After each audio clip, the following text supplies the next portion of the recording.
So here it is, Lord of the Rings licensed game, overshadowing all other attempts at recreating Lord of the Rings. A hack and slash but still has enough finesse in its combat to stop you from nodding off. I had a weird feeling about this game that it would be an RPG, but it isn't. It lacks a lot of RPG elements, like lack of class characterization, but what we do have is pretty creative as it stands. So the plot is this: you play a ranger of some kind called Talion, and you have your family made as soon as you start the game. Score 1 to Sauron. You are also made that when you become stranded in a sort of limbo state. The only way to get out of this limbo is to kill a person who casts the curse upon you, which is Sauron. So already we have a motivation and the plot is forced on. You meet with a wraith who tells you that you are stranded in this state until you kill Sauron.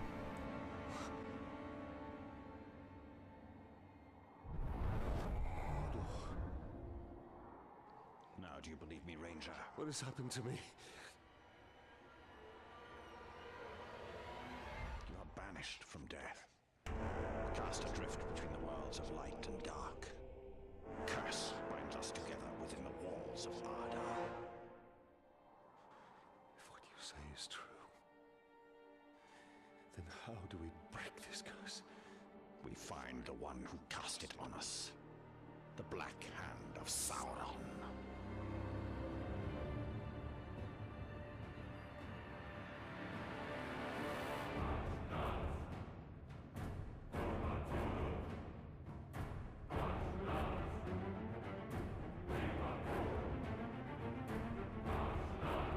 So the game launches you into the world with no warning other than good luck mate, and you set off.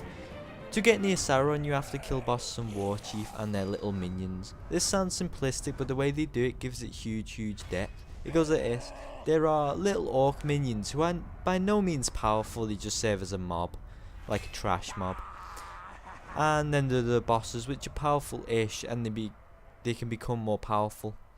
When you take them down, they can be interrogated and you learn of other bosses and war chiefs. When killing enough of these high ranked bosses, you then find intel of a war chief, and to draw the war chief out you have to kill more bosses. So you have to kill these war chiefs to achieve your goal of getting to Sauron. There is a lot of strategy involved with this game, and it surprised me. You can interrogate orcs to learn bosses' weaknesses and strengths, so you can dispatch them quickly.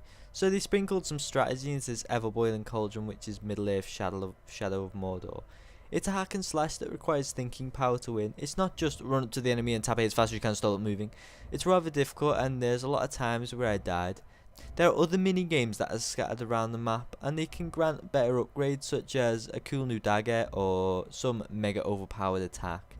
Another mechanic I think is good, but as a person playing I don't think it's very good. But if a minion mob kills you, he is promoted to a boss and gains more power, so you can target him and get a retribution kill. But if he manages to kill you again because you're bad, he gets granted more power, so dying has quite a large consequence. Dying too much can grant orcs to become more powerful, making them harder and harder to defeat. There is a parkour climb mechanic like Assassin's Creed, which allows for an overview of the area before you run in and hack and slash everyone to death. The mechanics in this game remind me a lot of Prince of Persia: Sands of Time. Anyway, this game is a blast, and here is why. Middle-Earth Shadow of Mordor has quite an in-depth stealth mechanic. It may not be the best stealth mechanic that I have ever seen, but it's mastered it better than some games. You have to keep hold of RT to stealth. I was playing it on the PC, but I had an Xbox controller to make it easier for myself. When stealthing, you can kill little powerless trash mobs in one hit, and take a large chunk off a boss or war chief, depending on whether they are invulnerable or vulnerable to stealth attacks. If vulnerable, you can kill them instantly, and if invulnerable, your stealth attacks do no damage. Stealth is quite a viable option for most battles, unless war chiefs are immune, of course. War chiefs are followed by a gang of 100 little mobs while they prowl around, having a who's got the biggest wheelie competition. So the next viable option is to employ guerrilla tactics to try and kill the war chief. In the footage I am showing you, I did this for about an hour before I gave up with the mission and done other quests to try and acquire more power. But damn, do war chiefs feel mighty? They feel like they are something to be afraid of and aren't rolled out as generic orc NPC 10,283, but with more health. They are an actual individual with individual attacks and different patterns of attack, but this makes it extremely hard to get a war chief alone so you can gut him like a fish. But I think that's what the game is trying to do. You have to employ some sort of tactic to try and lure the war chief out before you gut him like a fish. Like I said earlier, strategy is a big part of the game. Actually, come to think of it, the game has a certain fondness for stealth because running into battle is not a good idea. With all the orcs attacking from all angles, you just become overwhelmed very quickly and have to flee. Picking them off one by one with guerrilla tactics is how the game wants you to play it, but it feels organic because it doesn't make you stealth. It's not mandatory, but it allows you to choose. But it's a bit like the system of having a job. You can choose to be unemployed, but you'll have a shit life. When entering an enemy stronghold, you can also make distractions to attack a boss in peace. These distractions include shooting nests down of hornets or shooting down meat so it attracts Caradors, which in turn attract the orcs. They aren't very strong and kill pretty quickly, especially when attacked by quite a few, but they provide a distraction. And I actually picked up the upgrade so I can tame one of these beasts, and it's a blast riding around on one of these. They are 10 times more powerful, 10 times faster, and they can just knock over orcs. But once again, if orcs breathe too heavily around them, they die. The parkour climbing elements factor a lot in stealth because they allow you to kill enemies from the air and recon an area. But to kill enemies from the air requires a skill which you have to learn, and they allow you to get away from orcs because they can't climb, so giving you an edge in fleeing. A lot of people are very annoyed by this stealth mechanic that if one guard sees the end of your toe, then every person within a 500-mile radius knows your pinpoint location. But in this game, if you are spotted by an orc, they shout to their mates. This gives you roughly a 0.05 second window to kill them before the whole population of the game knows your pinpoint location. What got me about this game is the difficulty curve. To elaborate, you seem to start off at base camp on Mount Everest, then the game forces you to hike up at gunpoint with no clothes or tools, and then when you reach the top it forces you to stand there in minus 40 degrees Celsius with no clothes. If you're a little bit of a drooler and you didn't understand the metaphor or analogy I just used, this game is very hard. It's only hard to start off with, like I just said. You do die a lot at the start, but once you grasp the hack and slash combat and the obnoxious surround tactic that the enemy employs, it's easier, but overall still pretty challenging. There are a lot of recon to be done and tactics to be employed when you're trying to kill a boss. But without compulsion of these elements, it generates an organic feel like you're in control of killing the war chief however you want. The picturesque landscapes of this game are just great. They depict a war-torn Mordor where the orcs have taken control, and it's full of ruined buildings, trebuchets, horrible wild beasts, war-torn land, strongholds that just look menacing. If you take a second from hacking and slashing and look around the map when standing on a pillar of light, it just seems brilliant. It's just really good attention to detail, and some of the features of the map are just really cool. There are different weather patterns such as rain, sun, cloudy, stormy. The land just looks barren and torn, just like the race of humans that they have conquered. If you play the story missions in the game, they don't really address the story of why your wife and child were sacrificed or murdered, or why Sauron is doing this. But I think this is just taking off from the Lord of the Rings films, and if you have seen them then you'll probably understand why it did happen. But I think this game is set prior to the films to show how Mordor fell. I'm completely fine with there not being much story to speak of, but for a film series so iconic for gripping story as Lord of the Rings, I can imagine it to be an emotional roller coaster of a story, but through my playthrough there wasn't. Don't get me wrong, motivations are declared and shown and there's some interesting characters, but there isn't much else. This is no big deal to me, I just like the game as it is, but I know there are a lot of players out there who are expecting a gripping start, middle and end to accommodate for slapping Lord of the Rings in the name. When doing story missions, it quickly becomes apparent that every mission has a relevance to your ultimate goal, killing Sauron. When doing a story mission, they are very close or along the lines of stop Guruk from having a feast or kill the bodyguards of this war chief. And then you gain levels for doing this. Well, you gain power, but power is very much like levels. It allows you to fight war chiefs more effectively. For example, if a war chief's power is 17 and you are fighting him with 6 power, you will almost be one shot with every hit and you won't be able to parry or counter their attacks. So if you do play this game, keep an eye on your own power and the enemy's power before you run in and get your head struck from your shoulders with one simple swipe of the broadsword. On the topic of this game itself, the voice acting is really good, especially for the orcs. They don't sound monotone or boring, and the actors really get into their roles, and it makes it feel like a lot better when you're playing. You can be absorbed into the game a lot easier when the acting isn't terrible. You bastards! We don't have war, Chief. These birds will feast on your guts. The combat is a brief and easy subject. It just requires me to tell you that you mash a button until you win, but if I did tell you that, I'd be lying. The combat is hack and slash, so it is one button to attack, one button to dodge, one button to counter. How they've managed to do it and employ all these together is excellent. The finesse and the style of the combat is just something to behold. Your character attacks quickly and stun locks enemies, and if someone is trying to creep behind you, your character will automatically turn around and attack. So it's easy to fight up to about 6 enemies. You can block more than one enemy who is attacking you, so the combat just feels liquid and flowing at all times. That's the type of combat you can really enjoy, even if there is no variety of the buttons you press. When attacking, you can stun your opponent by punching them in the face and infusing them with otherworldly powers. Once you do that, they stand there tugging their head for a few seconds. If you begin to attack them while you're stunned, you set off a combat surge of strikes called flurry attacks, taking a lot of health off the enemy. You can also invest in a talent which allows the mob's head to explode. When you do this, you terrify all mobs around you. Not only is the combat good, but when fighting, the music that plays is just great.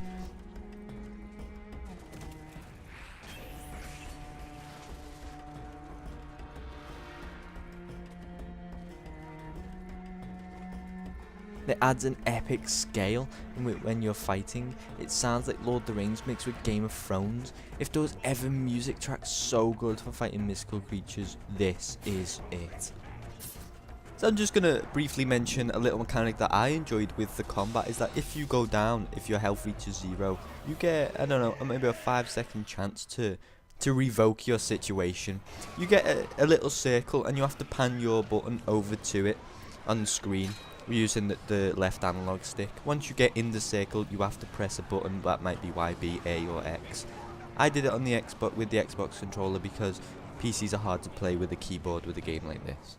War Chiefs in this game have a great aura that surrounds them. They look quite different from normal orcs, and they have unique attacks and unique strengths and weaknesses. Learning the weaknesses is a must because it allows you to kill them quickly and without fighting through hundreds and hundreds of trash mobs beforehand. They have personal bodyguards, and these bodyguards are bosses. Depending on how powerful the War Chiefs are depends on how many bodyguards they can have. Dispatching a War Chief's bodyguards allows you to kill the War Chief with a lot more ease, not having a few harder bosses surrounding him. Everything about the War Chiefs in this game is mighty. Even their entrance and taunts are just brilliant. I love fighting them. They're just a complete challenge, and I like how the game tries hard to be realistic, because realistically you can't take on 100 orcs at once. You need a plan of action to weave your way through the piles of useless trash mobs before you kill your ultimate foe.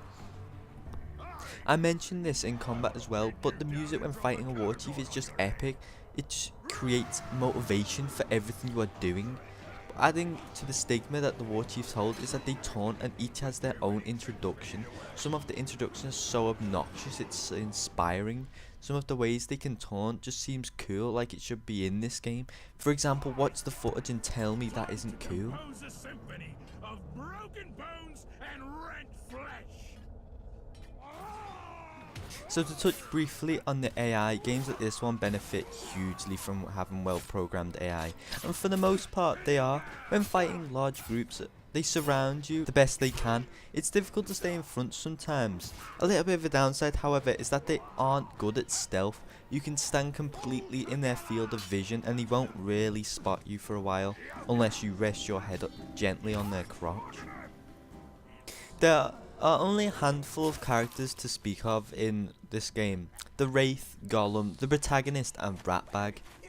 which you team up with in the game to take down some war chiefs, but all these are well characterized and they aren't just there because they have to because it's a Lord of the Rings game. They may play quite a vital role, and it's nice to see some characters that aren't trying to kill you or have the same psychopathic personality. The back and forth dialogue between our protagonist and Ratbag is sometimes humorous, but it characterizes both well. I will play some cutscenes which Ratbag and our protagonist shared. I just like how these cutscenes aren't a chore to watch. What manner of spell is this? A lost Italian. You remember? A few broken images, yes. And now I wish that I didn't. Your family was... Perhaps that pain is what connects us.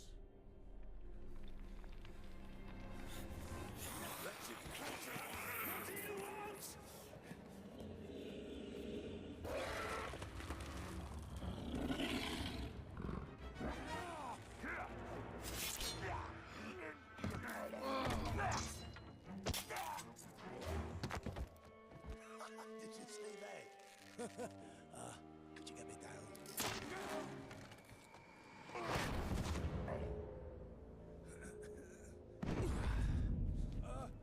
I'm all right.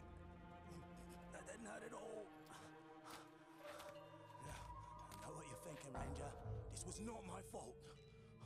I go to tell the chief that I've killed his bodyguard. He turns around, got the exact same face as the dead maggot I just killed. Which you can skill. Twins. What are the odds of... Just make sure you show up to take the place of the dead war chief. But the war chief's not dead. I'm going to go kill him! Oh, good plan. I'll be right behind you.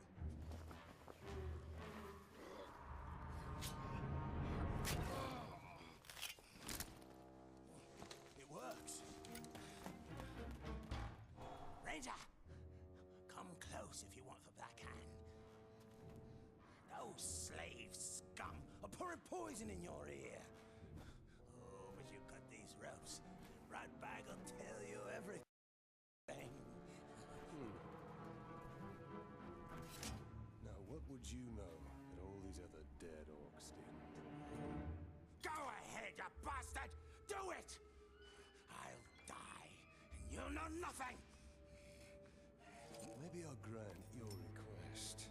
End your miserable life. No. I was just look, those slaves are no match for the orc army. Their schemes as rotten as barrel fish. But Ratbag can teach you the ways of the orc. Ratbag can make your plan work.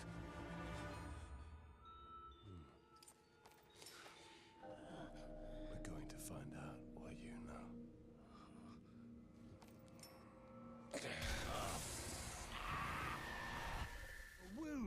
From the 4 days that I played this game, I enjoyed it. I didn't get to the end, however. I played for roughly around 10 hours and got 60%